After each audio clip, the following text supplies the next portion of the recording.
Hello! Today I'm going to show you how to find your YouTube stream key. If you want to live stream on YouTube using broadcasting software like OBS or Streamlabs, you'll need your stream key. This unique code connects your streaming software to your YouTube channel so your live video shows up where you want it. Let's get started. Click Creator Studio to open your channel dashboard. In Creator Studio, find and click Go Live.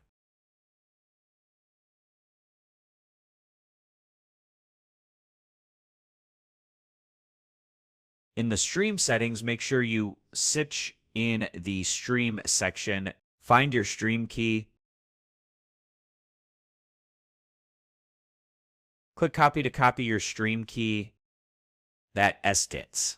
Now you know how to copy your stream key on YouTube and use it with your streaming software. Good luck. See you in the next tutorial.